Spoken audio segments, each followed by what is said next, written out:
Buenos Aires, the vibrant capital city of Argentina. Home to over 12 million people. And if you ask some of the locals what they consider to be their national sport, you get only one answer. El principal es el fútbol. El fútbol. El fútbol. El fútbol. Lógicamente el fútbol. Fútbol. ¿Algo más? However, there are others who disagree. The national sport? I'll take you to someone who knows about that. For some in the South American country, Argentina's national sport is less about a ball and 2 feet and more about a ball and 4 hooves.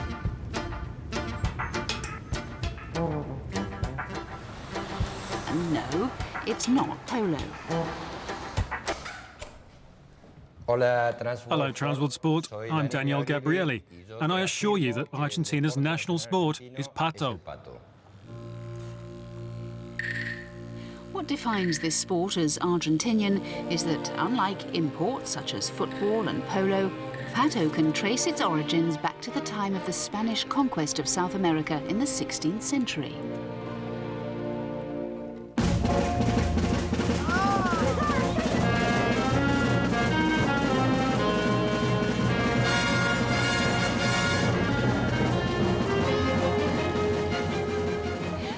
Gabrielli is a member of the sport's governing federation. There's an old saying in Argentina, the nation was shaped on horseback. Argentina is a big country, and it was explored and conquered with horses. That's where the people's love for them comes from. They're used not only for work, but also for enjoyment. To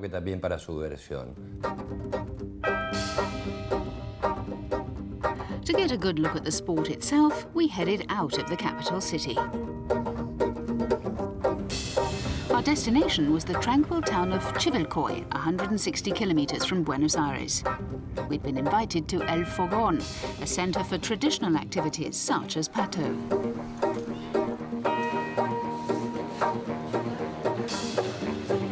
El Fogón and centers like it exist not only to promote rural skills, but also to strengthen social bonds in these communities.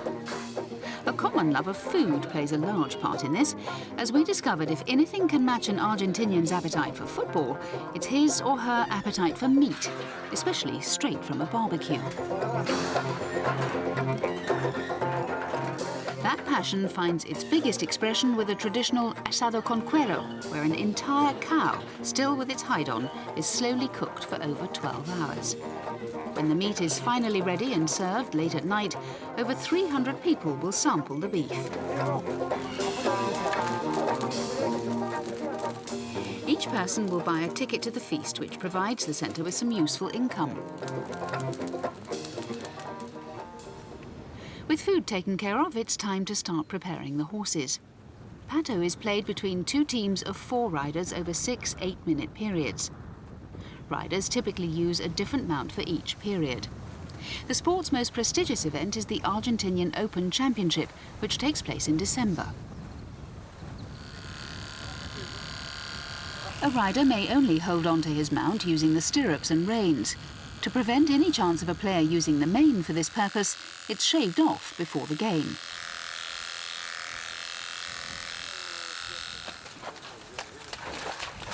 On Transworld Sport's visit to the country, unseasonal torrential rains had caused a number of problems for the Pato players. This is something that's affected us a lot, because all of our horse events take place outside, and the floods have made it difficult for us to go ahead with these.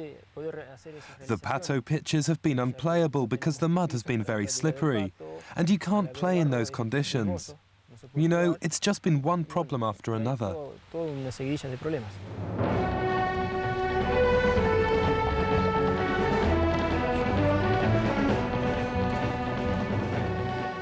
On this occasion, although the Pato pitch was deemed too dangerous for a truly competitive game, the members of this club were willing to arrange a demonstration for us.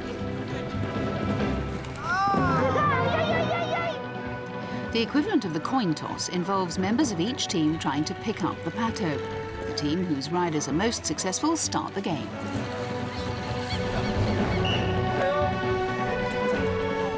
With obvious similarities to polo, what really distinguishes Pato is the fact that the ball is thrown rather than hit along the ground.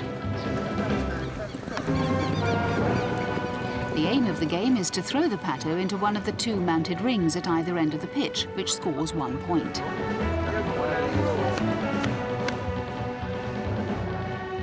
A regulation soccer ball is at the core of the Pato.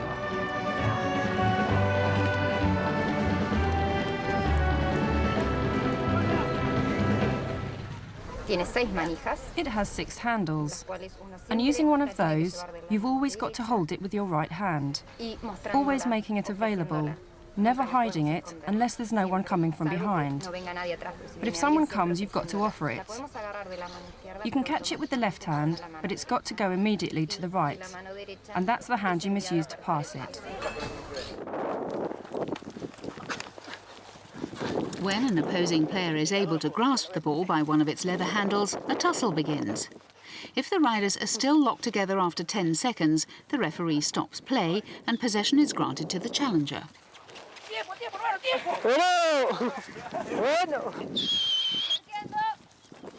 Pato's combination of speed and teamwork means even for an accomplished rider it offers something special. For Carolina, after more than a decade, the thrill is still very much there. When you come from the back of the pitch really fast and pass it to a teammate, it's such fun.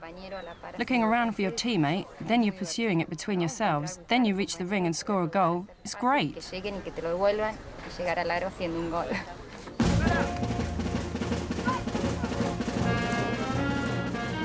Pato takes its name from the Spanish word for duck, as it's believed that originally a live bird in a bag was flung between riders. But having evolved from somewhat brutal origins, today Pato is altogether a more sociable affair.